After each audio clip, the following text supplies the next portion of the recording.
Reba ka shirya, azanin kyallu ka shirya, bahaban garkuwa ka shirya,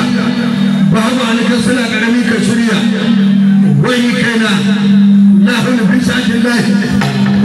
sango arna suna ganin ka sun kyale ka, gaishe ka da kawaji,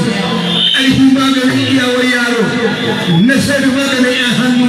da ka an kawo haka an baka iya faɗi, ko ka yi hannu ne ka za a yi ɗan buru ba a zagaya. Ka yi hannu ba mu kan hannu na tsaye Allah ka ruga da gudu ka fita bayan fili shi ke nan